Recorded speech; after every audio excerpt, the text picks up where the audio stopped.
नमस्कार बच्चों, मैं रामकिशोर यादव पीजी इकोनॉमिक्स आपके सामने नया वीडियो लेके आया हूँ।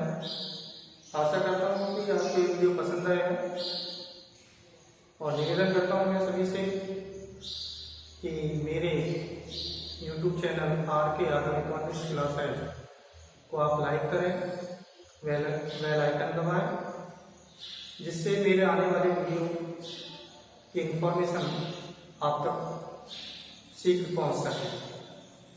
अभी तक जो मैंने वीडियो बनाए थे, जो कि आपने YouTube चैनल पर देखे होंगे RK यादव इकोनॉमिक्स क्लासेस पर, और मैंने आपको पर्सनली भी भेजा था कि उनमें अभी तक बेसिक कंसेप्ट को मैंने समझाया था। किसी कारणवश से मेरे कुछ वीडियो नहीं आ पाए।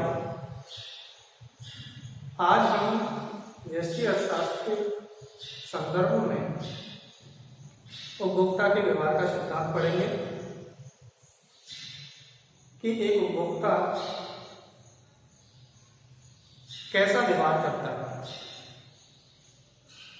एक उपभोक्ता या कहें कि विवेकशील उपभोक्ता वह उपभोक्ता होता है जो दिए गए बजट प्रतिबंध के अनुरूप अपने उत्पादन को अपनी उपयोगिता को अधिकतम करना चाहता है। हम देखते हैं मार्केट में जाते हैं, फल सब्जी वाले से हम मोल भाव करते हैं, तो हमारी यही मंशा होती है कि हम कम से कम पैसे में अधिक से अधिक वस्तु खरीद कर लेके आए। इसलिए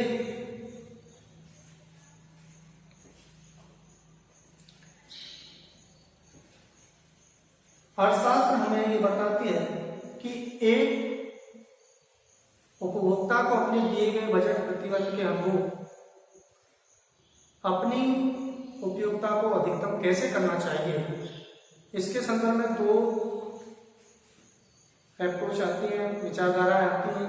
एक होती है गणनावाचक विचारधारा और एक होती है क्रमवाचक विचारधारा। परंतु हम उसे समझने से पहले कुछ चीजों को समझेंगे।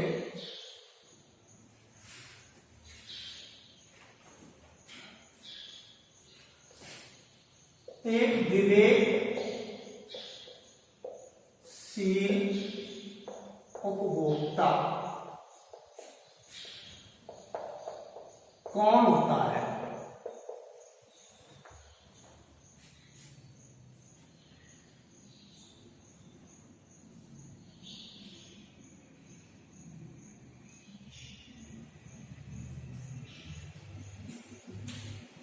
इसका आंसर होगा एक विवेकशील उपभोक्ता वह उपभोक्ता होता है जो दिए गए बजट प्रतिबंध के अनुरूप अपनी उपयोगिता को अधिकतम करना चाहता है।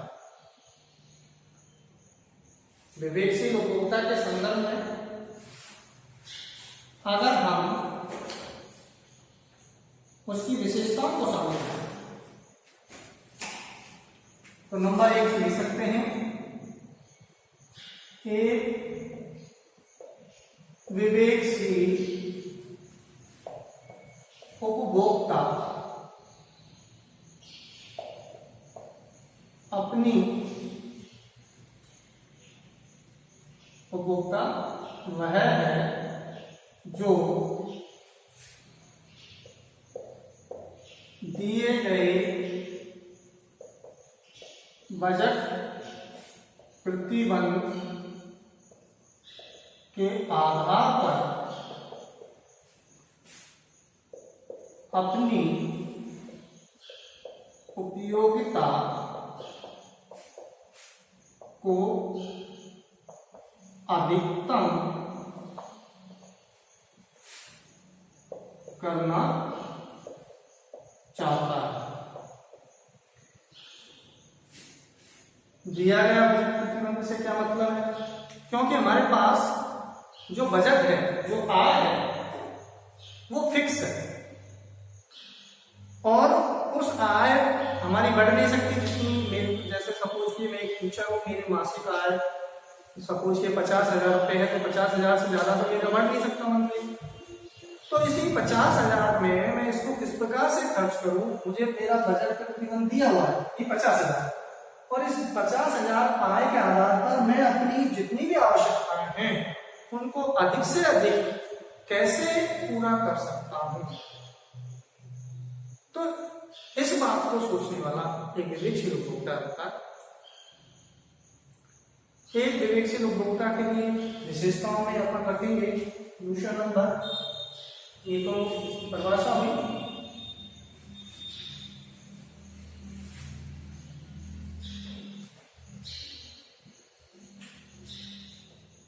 एक विवेकशील उपभोक्ता वह होता है जिसे अपनी आय की पूर्ण जानकारी होती है। दूसरा, जो भी वो वस्तु खरीदना चाहता है विभिन्न वस्तुओं की कीमत की जानकारी वो रखता है, तो विभिन्न वस्तुओं की कीमतों की जानकारी रखता है।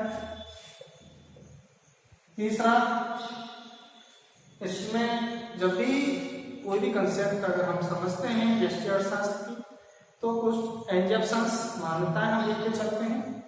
अगर वो मान्यताएं हम मान के चलेंगे तभी हम कोई निष्कर्ष निकाल सकते हैं, अदरवाइज हम निष्कर्ष नहीं निकाल सकते। तो मान के चलना पड़ता है कि ऐसा है, तभी नियम लागू होता है।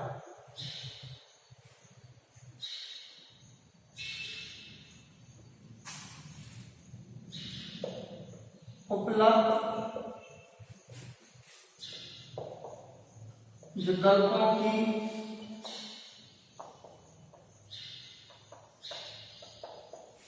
एक विवेकशील उपभोक्ता को जो भी उसके विकल्प हैं कि हम इनको खरीद सकते हैं, इनको नहीं खरीद सकते, उन सबकी जानकारी है। एक विवेकशील उपभोक्ता को बाजार की संपूर्ण जानकारी है। बाजार की संपूर्ण जानकारी से तात्पर्य यह है कि किस दुकान पर कौन सी वस्तु कितने भाव में मिल रही है। तो वो सभी दुकानों का उसे भाव ताप मोल जो भी है वो पता होता है, ऐसा हम मान के चलते हैं। बट वास्तविकता में कोई जरूरी नहीं कि एक विवेक जो उपभोक्ता है उसको सभी दुकानों के रेट मालूम हो। फिर भी विवेकशील उपभोक्ता के संदर्भ में समझ सकते हैं कि उसे मार्केट की पूरी जानकारी है।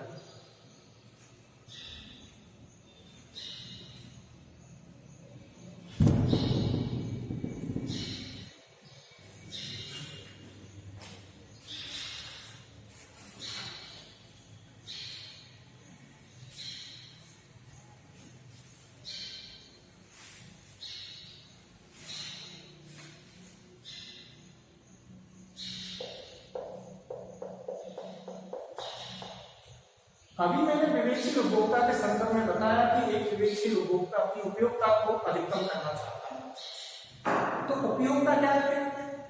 यही से क्वेश्चन है कि उपयोगिता क्या शब्द है? उपयोगिता किसे कहते हैं? उपयोगिता शब्द का प्रयोग सर्वप्रथम बेंथम ने किया था,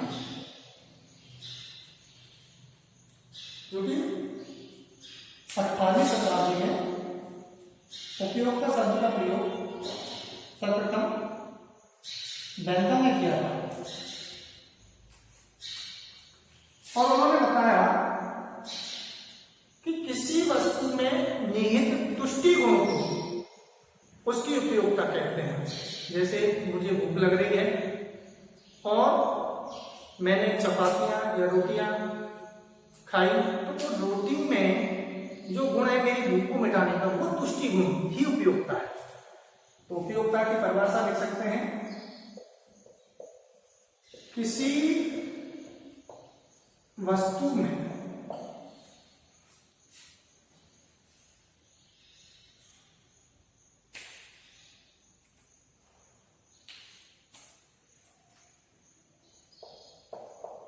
निहित तुष्टि गुण को उस वस्तु की उपयोगिता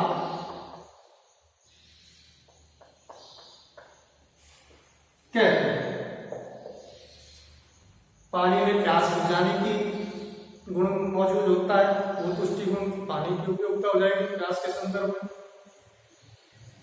किताब में एक ज्ञान अर्जन करने वाले व्यक्ति के लिए तुष्टि गुण होता है, वो उसके ज्ञान के पास आपको शांत करती है या उसके ज्ञान में वृद्धि करती है, तो वो उसकी उपयोगिता हो जाएगी।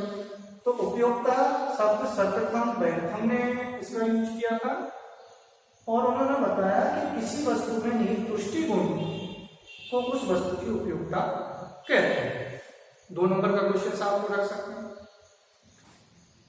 तो इस प्रकार से अब उपयोगिता की कुछ मान्यताएं हैं जिनके आधार पर हम समझने की कोशिश करते हैं।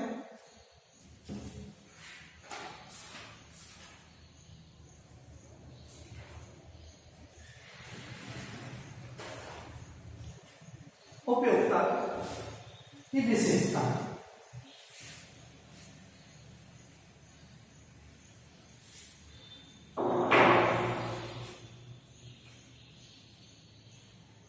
कैरेक्टरिस्टिक्स ऑफ यूटिलिटी, उपयोगिता की विशेषता।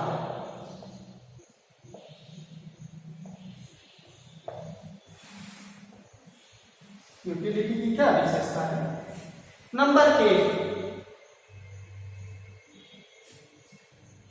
उपयोगिता एक आत्मनिष्ठ अवधारणा है,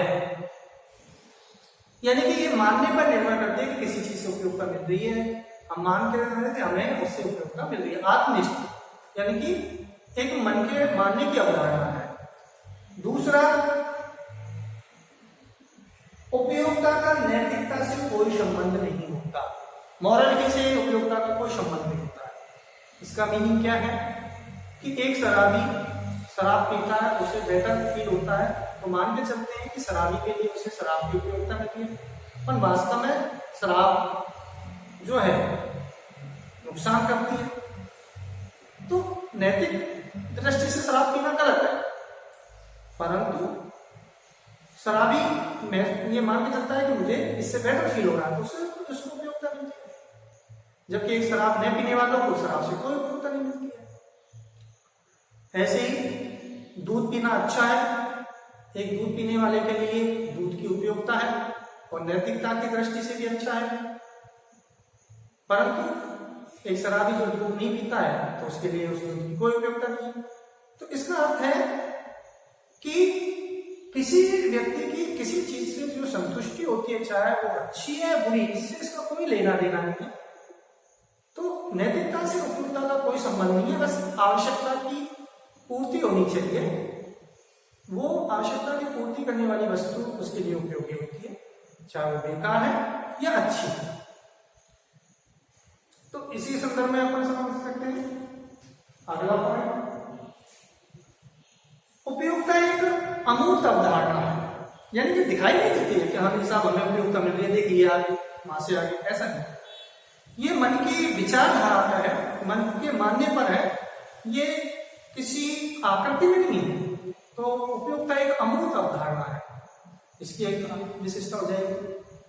अगला, उपयोगिता से हम क्या समझ सकते हैं?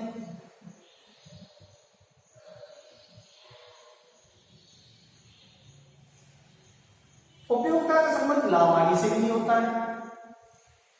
इन सारी विशेषताओं को हम क्रम से हम इस प्रकार से लिख सकते हैं।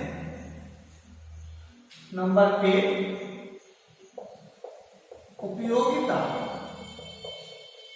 एक आत्मनिष्ठ धारणा है। नंबर 2,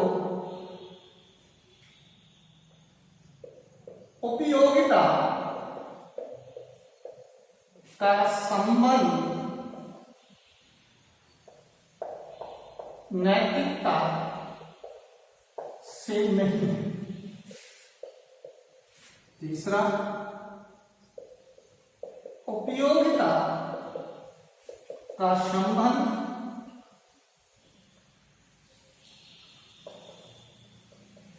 लाभ हानि से नहीं होता। ये वो अच्छी है, बुरी, इससे उसका को लेगा नहीं है, बस संतुष्टि होनी चाहिए।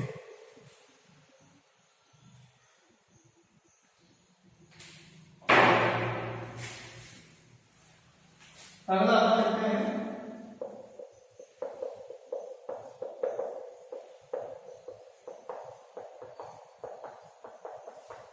चौथा,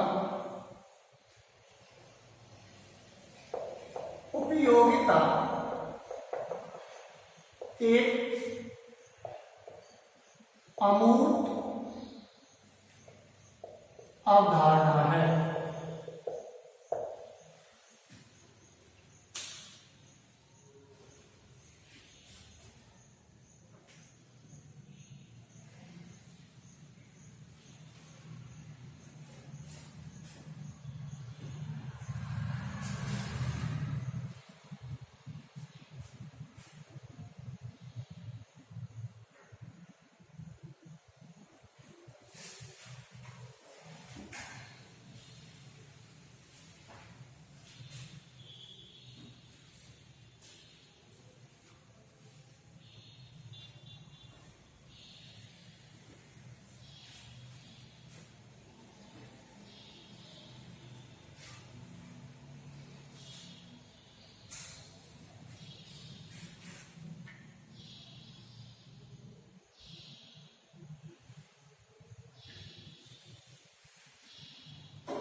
अब आता है कि उपयोगिता को कैसे मापा जाए।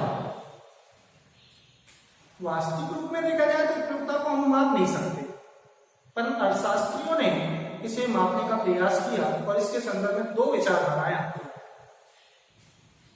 एक कार्डिनल अप्रोच और एक ऑर्डिनल अप्रोच। आई मीन कि उपयोगिता को मापने की दो विचारधाराएं हैं। उपयोगिता को मापने की दो विचारधाराएं हैं। नंबर एक,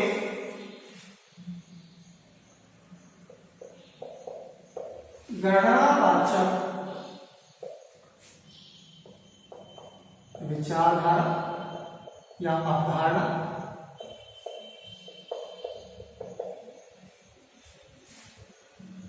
कार्डिनल अप्रोच। दूसरी है क्रमवाचक विचारधारा।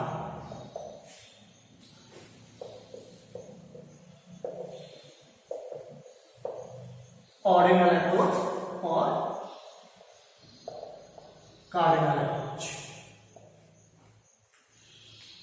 तो कार्डिनल अप्रोच और ऑर्डिनल अप्रोच में फिर अंतर क्या है, इस बात को भी अपन समझते हैं।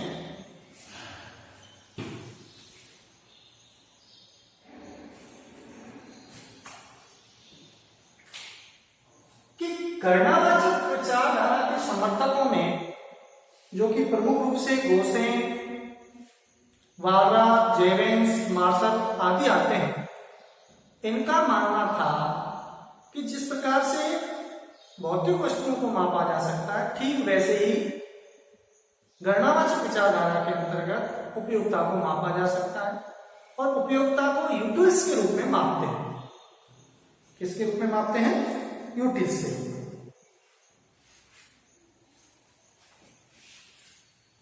गणनावाचक विचारधारा के अंतर्गत सबसे पहले वालरा ने उपयोगिता को यूटिल्स के रूप में मापा।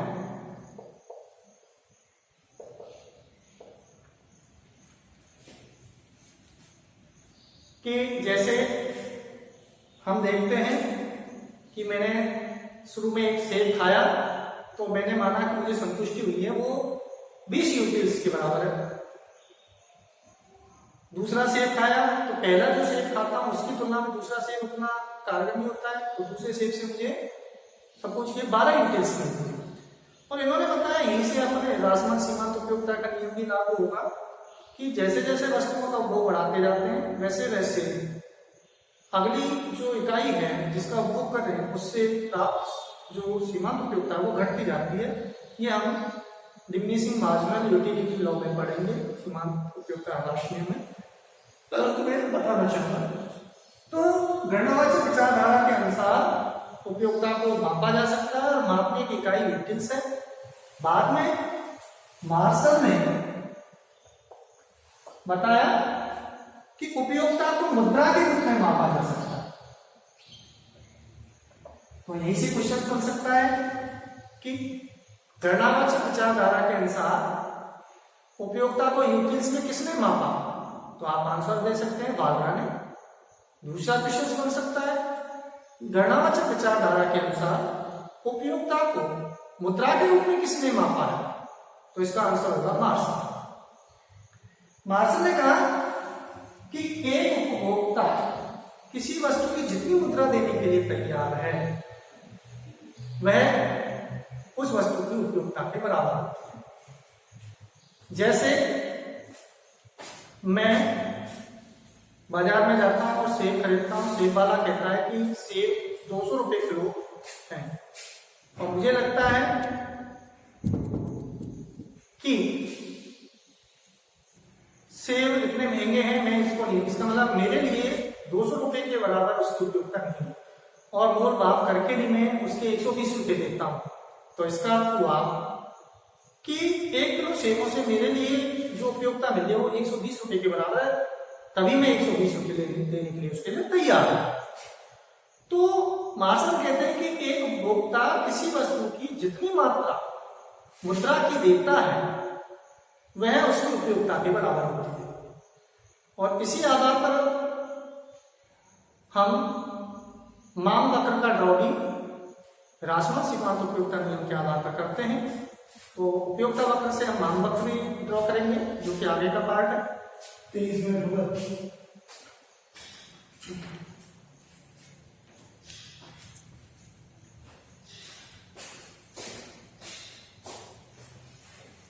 अब आता है क्रमवाचक अवधारणा। क्रमवाचक अवधारणा क्या है और क्रमवाचक अवधारणा जो गणनावाचक अवधारणा जो जिन्होंने दी थी जैसे जेवेंस है, बालरा है, मार्शल है, तो क्रमवाचक अवधारणा वाले विचारधारकों ने बताया कि वास्तव में उपयोगिता को मापा नहीं जा सकता।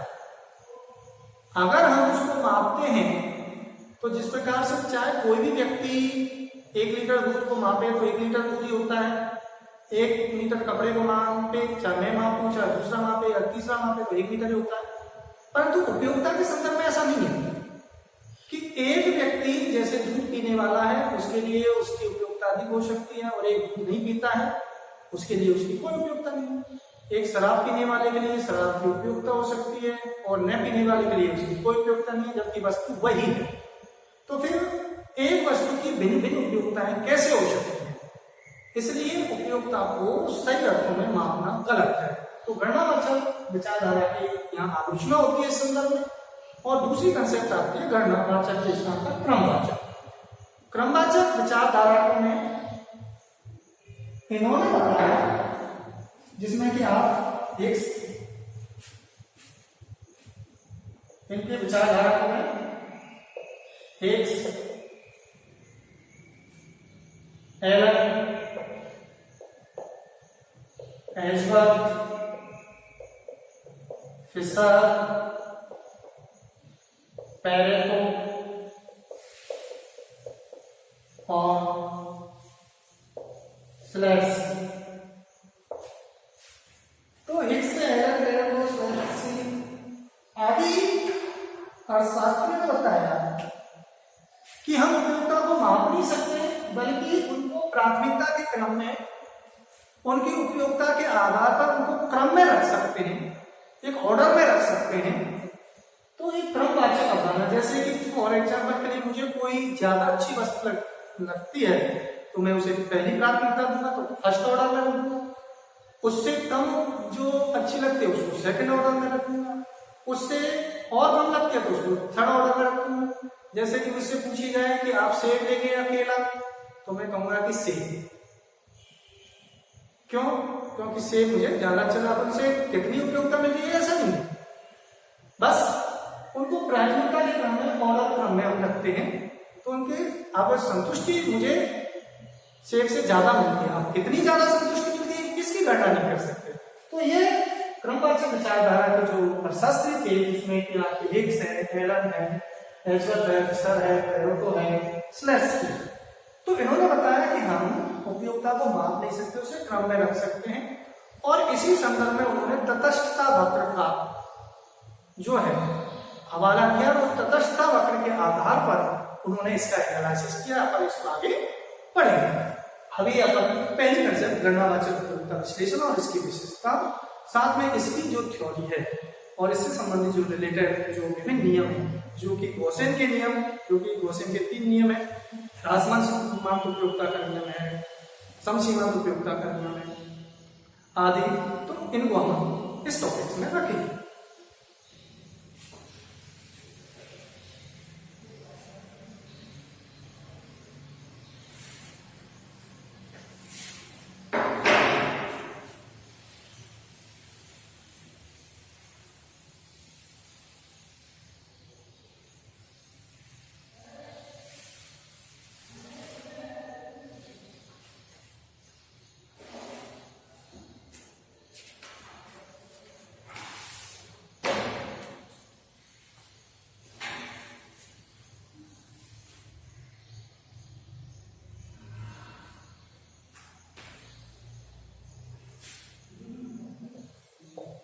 गणनावाचक अवधारणा की अपन कुछ मान्यताएं लेके चलते हैं कि मान्यता, एक बात मैं बताना चाहूंगा आपको, माप वक्र विश्लेषण का सबसे पुराना तरीका या मॉडल जो है वो गणनावाचक अवधारणा को माना गया है। सबसे पहले सबसे पुराना जो मांग का सिद्धांत है वो गणनावाचक दृष्टिकोण अवधारणा के आधार पर एनालिसिस किया गया था। गणनावाचक दृष्टिकोण में माना जाता है नंबर एक उपभोक्ता विवेकशील उपभोक्ता है। विवेकशील उपभोक्ता कौन सा होता है मैंने आपको अभी बताया था। दूसरा, गणनावाचक विश्लेषण ये मान के चलता है कि उपयोगिता को मापा जा सकता है। तीसरा, गणनावाचक दृष्टिकोण हमें बताता है कि मुद्रा की सीमांत उपयोगिता स्थिर रहती है। इसका क्या है कि हम जानते हैं कि अगर हमारे जैसे जैसे पैसे खर्च होते हैं तो हमको तकलीफ होती है, तो इसका मतलब क्यों ऐसा हो रहा है? इसका अर्थ है कि मुद्रा से हमें अच्छा महसूस होता है रखने पर, उसमें उपयोगिता है। पर गणनावाचक जो दृष्टिकोण ये मान के चलता है कि मुद्रा में सीमांत उपयोगिता नहीं रहती। एक उपभोक्ता के लिए मुद्रा का ज्यादा महत्व नहीं होता, वो केवल और केवल उसको खर्च करना है, अपने पास बिल्कुल भी बचाना नहीं है मुद्रा को, और ना ही बचत करनी। जो मुद्रा उसके पास है वो दिए गए वस्तुओं पर, दिए गए विकल्पों पर पूर्ण रूप से खर्च करनी है। आय का कुछ भाग उसे नहीं बचाना। पर वास्तव में ऐसा नहीं होता, पर गणनावाचक विचारधारा ऐसा मान के चलते। चौथा,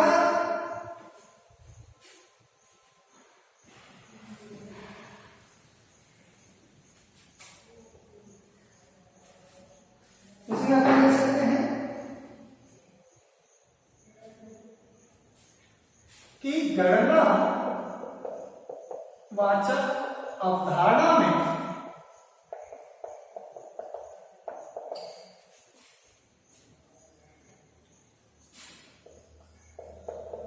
ह्रासमान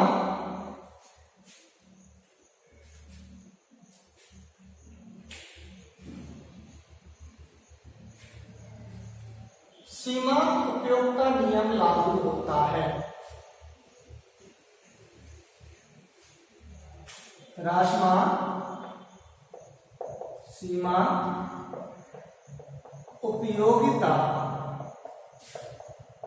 नियम लागू होता है। वैसे मैं आगे इसको बताऊंगा ह्रासमान सीमांत उपयोगिता नियम क्या है, फिर भी ये सब यहाँ आ गया है। तो मैं बताना चाहूंगा कि जैसे जैसे हम उपभोग की इकाइयां या वस्तुओं को उपभोग करते जाते हैं तो अगली जो अतिरिक्त इकाई है उससे मिलने वाली सीमांत उपयोगिता पहले ही इकाई की तुलना में घटती जाती है। तो इसको अपन लिख सकते हैं सीमांत उपयोगिता राशि को अगर भाषा में देखें तो यहाँ पे अपन सीमांत उपयोगिता राशि नियम क्या कहता है कि जैसे जैसे वस्तुओं की इकाइयां बढ़ाते जाते हैं जबकि अन्य बातें समान रहनी चाहिए। तो सॉरी मैं दोबारा से इसको रूपांतरित करना चाहूंगा कि अन्य बातें समान रहने पर जैसे जैसे हम वस्तुओं की इकाइयों का उपभोग करते जाते हैं तो एक अतिरिक्त इकाई से मिलने वाली सीमांत उपयोगिता घटती जाती है। यही ह्रासमान सीमांत उपयोगिता नियम कहलाता है। ह्रासमान यानी घटना। इसको ऐसे समझ सकते हैं, जनरल सपोज कीजिए मुझे भूख लग रही है और 4-5 रोटी खाने पे मेरी भूख शांत होती है। तो पहली जब मुझे बहुत तेज भूख लगती है तो पहली रोटी जब मैं खाता हूं तो उससे मुझे बहुत अच्छा बेटर फील होता है। इसका मतलब कि पहली रोटी से मुझे उपयोगिता जो मिल रही है बहुत ज्यादा मिल रही है।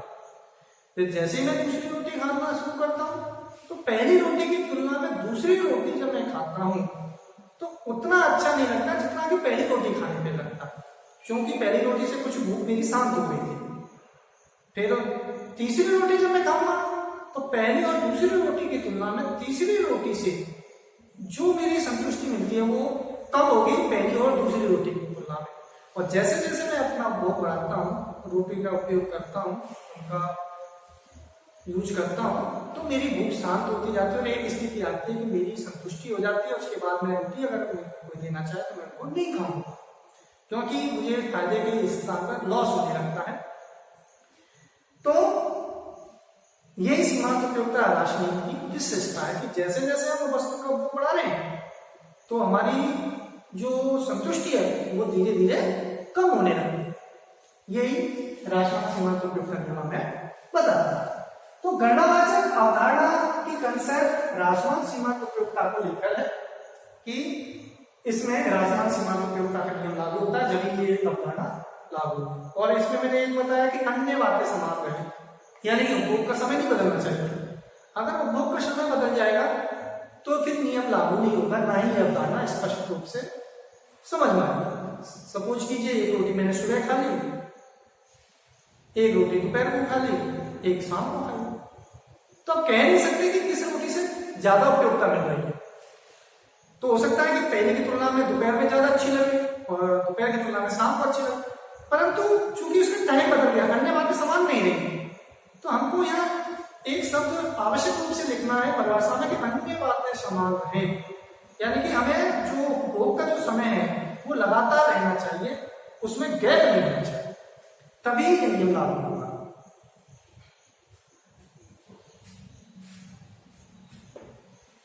अभी अपने एक शब्द आया सीमांत उपयोगिता। अब उपयोगिता के कई नाम हैं, तो अपन एक लिखेंगे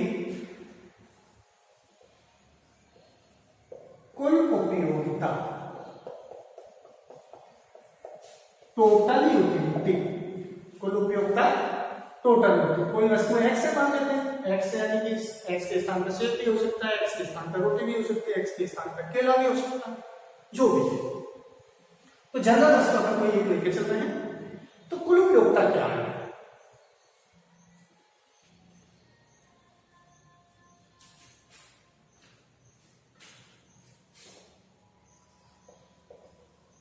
अन्य बातें समान रहने पर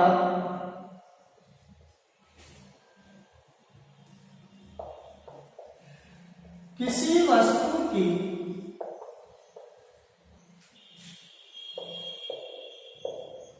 विभिन्न इकाइयों का उपभोग या उपभोग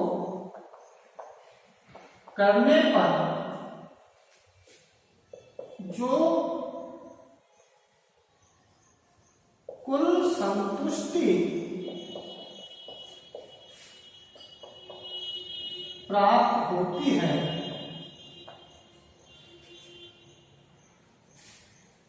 उसे कुल उपयोगिता कहते हैं।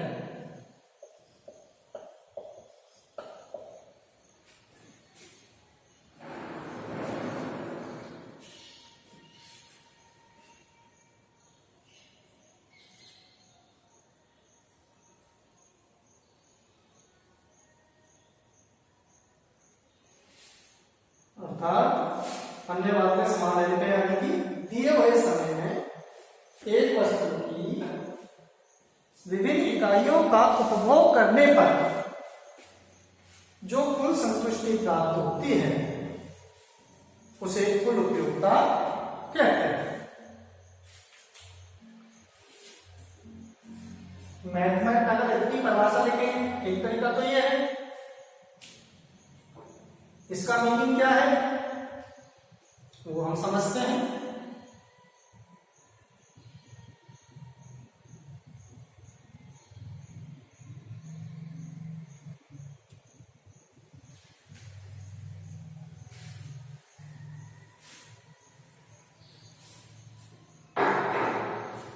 यानी कि पहली इकाई करने पर मुझे 10 इकाई के बराबर उपयोगिता मिली, फिर दूसरी वस्तु का उपभोग किया 8 इकाई के बराबर उपयोगिता मिली, तीसरी वस्तु का उपभोग किया 6 इकाई के बराबर उपयोगिता मिली, चौथी वस्तु का प्राप्त किया तो मुझे 2 इकाई के बराबर। तो दी गई एक निश्चित समय होना चाहिए, टाइम पीरियड फिक्स होना चाहिए कि कंटिन्यूअस का उपभोग होना चाहिए। तो इन सब का कुल उपयोग 8 10 8 18 2 20 और 6 26, तो ये विभिन्न इकाइयों का उपभोग करने पर जो कुल संतुष्टि मिलती है वो कुल उपयोगिता कहलाती है। तो एक वस्तु से दोनों वस्तुओं से कुल कितनी हो जाएगी 28। अगर 3 वस्तुओं का उपभोग करेंगे तो तीनों से कुल कितनी हो जाएगी 18 6 24। अगर हम 4 वस्तुओं का कुल उपभोग करते हैं तो कितनी हो जाएगी, इन सबका है तो कुल उपयोगिता हो जाएगी 26। तो एक दिए हुए समय में किसी वस्तु की विभिन्न इकाइयों का उपयोग करने पर जो कुल संतुष्टि मिलती है वो कुल उपयोगिता होती है। अब आता है सीमांत उपयोगिता।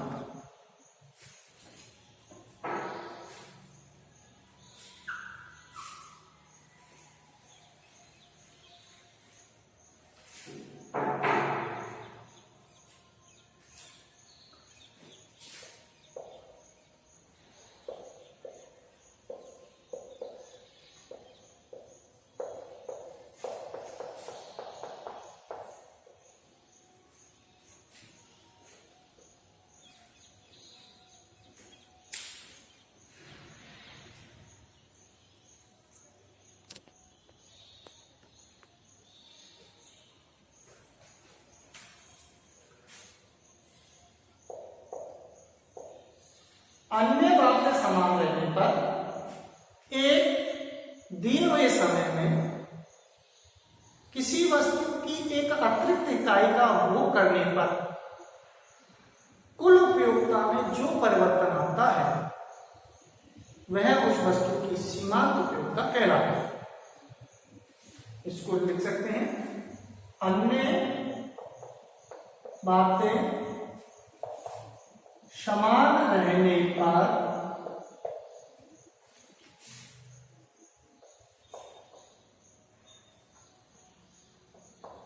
एक दिए हुए निश्चित समय में किसी वस्तु की एक अतिरिक्त इकाई का उपभोग करने पर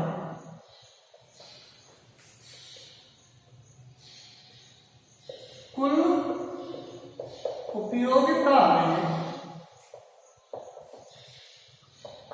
जो परिवर्तन आता है उसे सीमांत उपयोगिता कहते हैं। अन्य बातें समान रहने पर एक निश्चित समय में किसी वस्तु की एक अतिरिक्त इकाई का उपभोग करने पर कुल उपयोगिता में जो चेंजिंग आती है तो वो सीमांत उपयोगिता मार्जिनल यूटिलिटी कहलाती है। मैथमेटिकली टर्म में मार्जिनल यूटिलिटी और टोटल यूटिलिटी को अपन समझ सकते हैं और गणितीय परिभाषा भी हम इसको दे सकते हैं। आप चाहे तो लिख लें।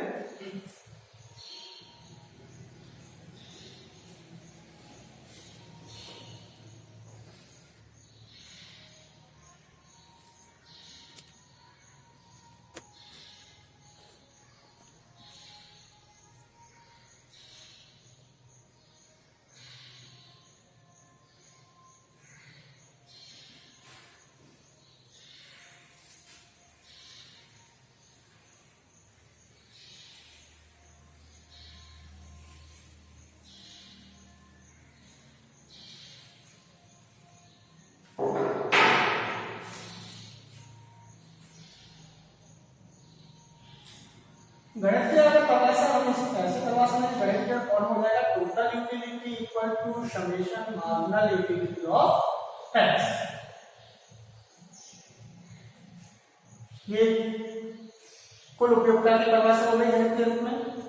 ऐसे ही marginal utility of X equal to total utility of, यहाँ एन ले लेते हैं, एन वस्तु की सीमांत उपयोगिता, total utility of n minus total utility of n minus 1।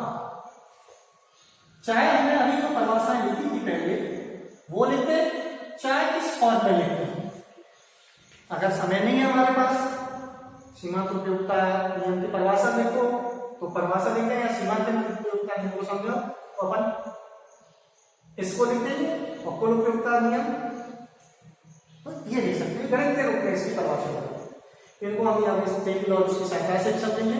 इसका मीनिंग क्या है कि जैसे कि 10 वस्तुओं से कुल उपयोगिता मिलती है 100 और 9 वस्तुओं से कुल उपयोगिता मिलती है 90 के बराबर या 80 के बराबर।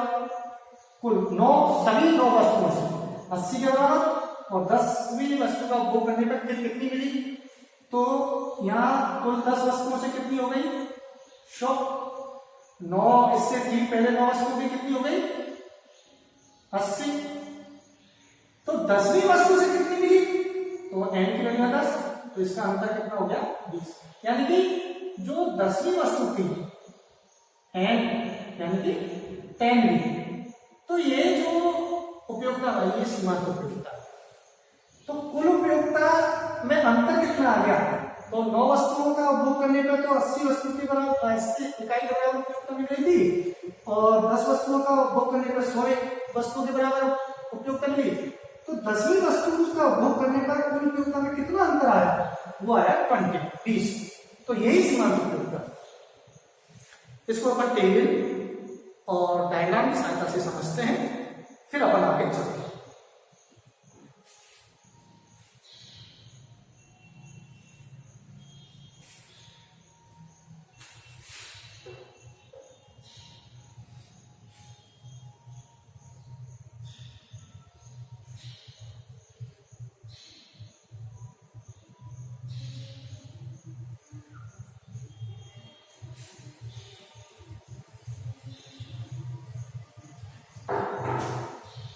एक क्वेश्चन आता है, कई बार पूछा जाता है कि कुल उपयोगिता एवं सीमांत उपयोगिता किसे कहते हैं, इनके बीच संबंध को समझाइए सारणी और रेखा चित्रों का प्रयोग करते हैं।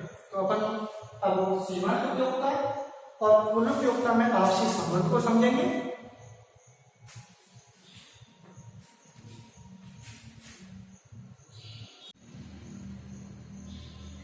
एक टेबल ले रहा हूं,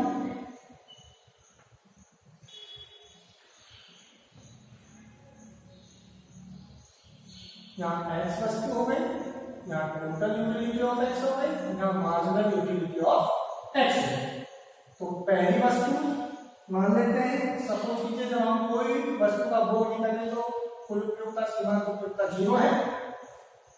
फिर हम पहली वस्तु का भोग करते हैं तो उससे 10 इकाई के बराबर उपयोगिता मिलती है, तो पहली वस्तु से कुल उपयोगिता भी 10 होगी और सीमांत उपयोगिता भी 10 होगी। दूसरी वस्तु का उपयोग करने पर दोनों वस्तुओं की कुल उपयोगिता 18 हो जाती है। तो इस 18 में 18 में ये 10वीं निकलू है, तो फिर अपन यहाँ आया था मार्जिनल यूटिलिटी ऑफ एन बराबर total utility of N minus total utility of N minus 1। इस सूत्र का यूज अपन करेंगे। तो दूसरी वस्तु से उपयोगिता, तो दोनों वस्तुओं की कुल उपयोगिता 18 माइनस इससे पहले वाले वस्तु यानी कि 2 में से 1 गया, यहाँ एन की वैल्यू कितनी है 2 रखते हैं, तो यहाँ 2 में से गया तो 1, तो पहली वस्तु की 10, तो कितनी हो गई यहाँ 8। तो दूसरी वस्तु की उपयोगिता कितनी हो गई 8, तो मार्जिनल यूटिलिटी यहाँ हो जाएगी 8 1।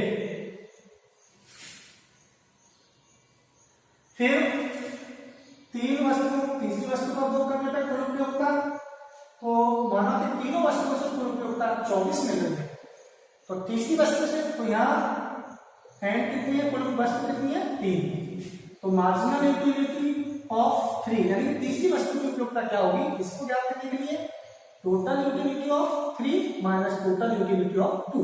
इसका मतलब 3 वस्तुओं की कुल उपयोगिता 24, 2 वस्तुओं की कुल उपयोगिता 18, तो तीसरी वस्तु की सीमांत उपयोगिता कितनी रह जाएगी यहाँ पे 6, तो NU3 यहाँ कितना आ जाएगा 6, तो ये 6।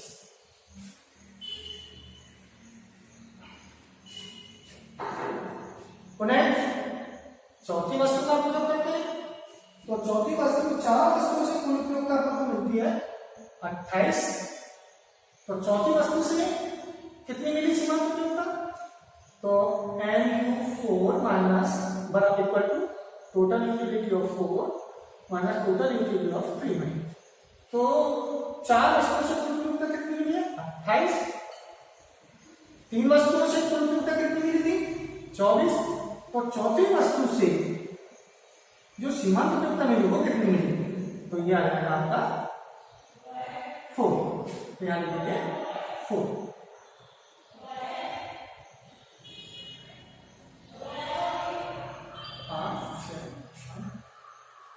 अब पांचवी वस्तु का उपयोग और करते हैं, तो कुल 5 वस्तु से मानते हैं कि 30 इकाई का उपयोगिता मिली है, तो पांचवी वस्तु से सीमांत उपयोगिता कितनी मिली 2। अब हम देखते हैं कि कई बार हमारे सामने आता है कि हम कहीं जाते हैं, प्रेम से खाना खिलाते हैं, हमारा पेट भर जाता है, फिर उसके बाद कहते हैं साहब 1 रोटी और ले लीजिए, तो हम 1 रोटी एक्स्ट्रा खा लेते हैं, पर उससे हमारी संतुष्टि पे कोई असर नहीं पड़ता, क्योंकि हम तो पहले ही तृप्त हो चुके होते हैं। तो जो उससे जो हमें कोई संतुष्टि मिली नहीं मिली, तो इसका मतलब उससे 0 मिली, तो इस कंडीशन में जब छठी इकाई हम उपयोग करते हैं तो तब भी कुल उपयोगिता 30 है। इसका मतलब कि उससे सीमांत उपयोगिता जो मिली एक्स्ट्रा वो कितनी मिली? 0। इसके पश्चात भी एक चपाती और है, हम सपोज कीजिए जो टेबल को चपाती के संदर्भ में समझ लेते हैं। फिर एक चपाती और देते हैं तो अपन देखते हैं कि हम अगर एक्स्ट्रा और खा लेते हैं तो हमारे वो शरीर को नहीं लगते, हमारा नुकसान होने लगता है, जिसका मतलब सीमांत उपयोगिता हमारी पॉजिटिव के स्थान पर नेगेटिव चला जाती है और हमारे उपयोग जो फायदा होना चाहिए उसके बाद लॉस होने लगता है। तो 7वीं इकाई का उपयोग करते हैं तो 7 इकाई से कुल उपयोगिता ऑलरेडी 28। इसका मतलब हमारी जो 7वीं इकाई है तो उससे कितनी लॉस हो गया? हमको 2 के बराबर, तो सीमांत उपयोगिता 2। तो यहां पर समझ सकते हैं कि M 7 7वीं इकाई से सीमांत उपयोगिता, तो 7 इकाई से कुल उपयोगिता कितनी है? तो total utility of 7 minus total utility of 6।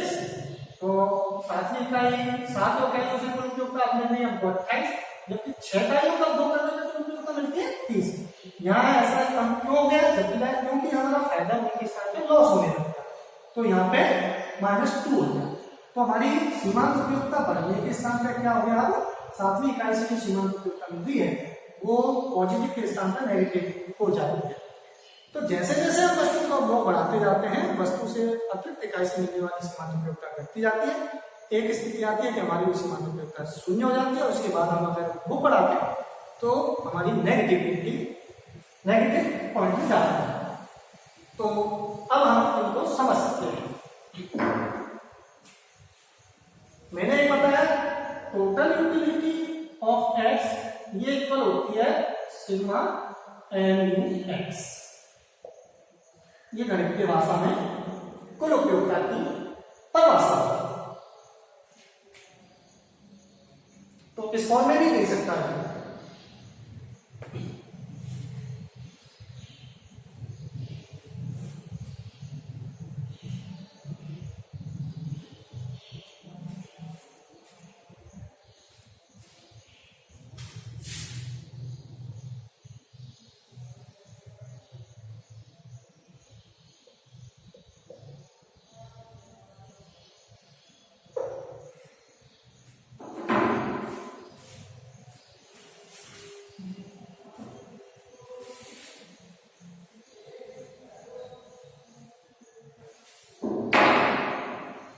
इसी को हम चित्र के माध्यम से समझते हैं और फिर इनके अंतरों को समझते हैं।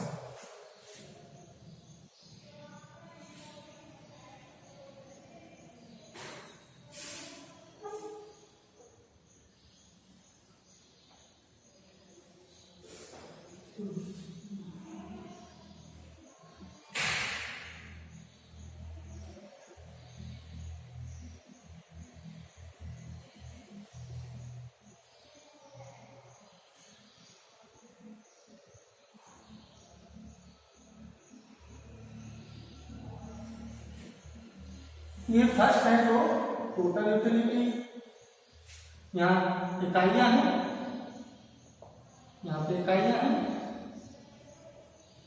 और ये मार्जिनल यूटिलिटी का। तो दोनों को देखिए, ये तो मैंने कच्चा चित्र बनाया, मेरी माप स्पष्ट नहीं है, पैमाना स्पष्ट नहीं है यहाँ पे। तो आपको जब स्केल और प्रकार की सहायता से जब बनाए तो वो आपकी माप एकदम सीधी आएगी। एक बड़ा खाना वाले बराबर 2 इकाई बना सकते हैं। तो यहाँ पे 2, 4, 6, 8, 10 अपन 4 इकाई लेते हैं, 10 और भी बढ़ जाएगा 12, 14, 16, 18, 20, 22, 24, 26, 28 और 30। ऐसे यहाँ पे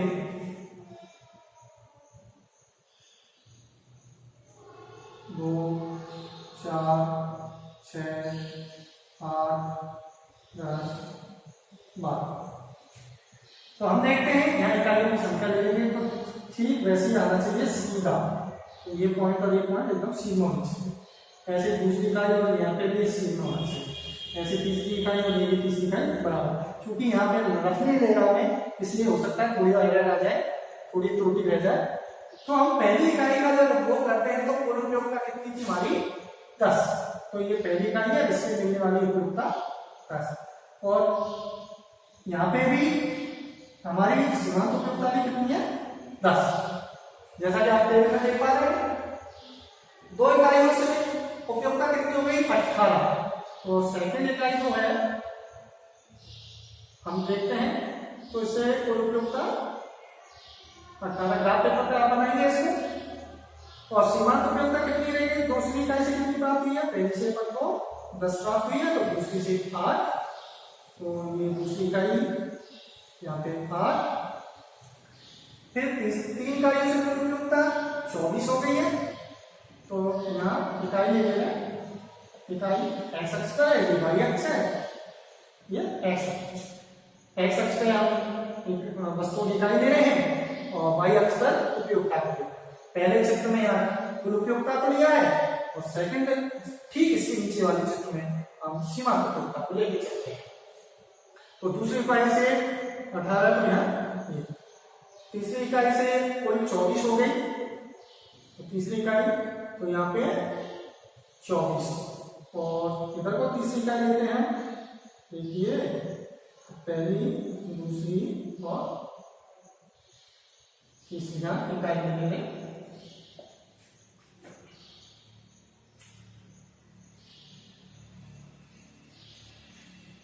तीसरी, चौथी इकाई से कुल उपयोगिता हो गई है 28।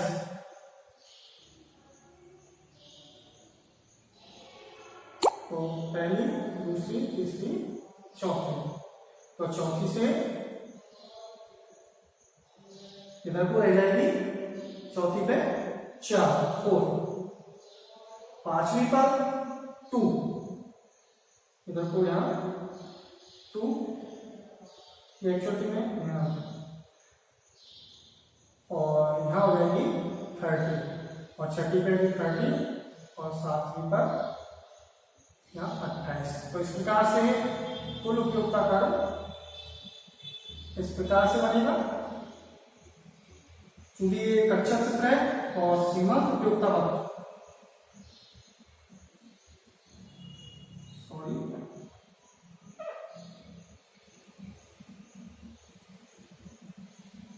जीरो और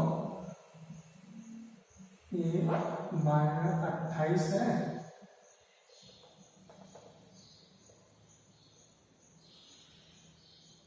यहाँ -2 सातवीं इकाई से, ये छठी इकाई।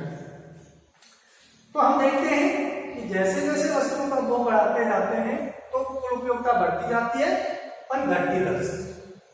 वहीं सीमांत उपयोगिता, जब कुल उपयोगिता बढ़ रही होती है तो सीमांत उपयोगिता धनात्मक होती है। दूसरा, जब कुल उपयोगिता अधिकतम हो जाती है 30 पर, तो सीमांत उपयोगिता 0 हो जाती है। और जब कुल उपयोगिता घटने लगती है तो सीमांत उपयोगिता ऋणात्मक हो जाती है। तो इसके संबंध को हम समझ सकते हैं। आप टेबल और ग्राफ दोनों की सहायता से इसके संबंध को समझा सकते हैं। नंबर 1, जब टोटल यूटिलिटी ऑफ एक्स बढ़ रही होती है तो marginal utility of x is greater than 0। तो पहला अपना संबंध आ जाएगा।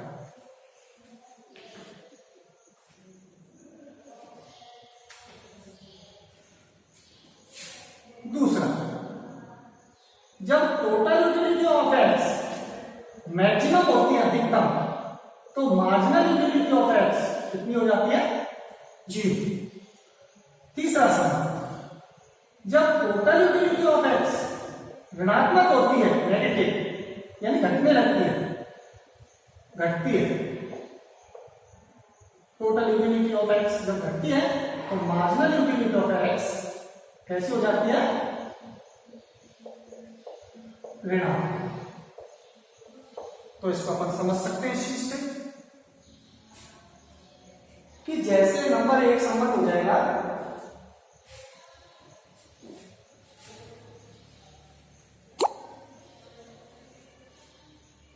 नंबर 1, जैसे जैसे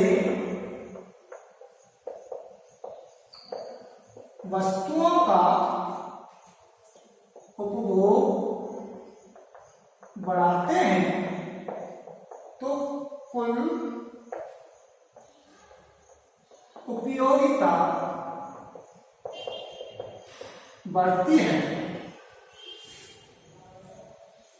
परंतु घटती दर से।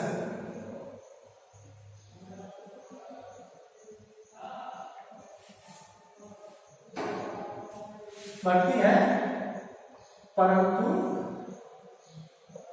घटती दर से। वहीं सीमांत उपयोगिता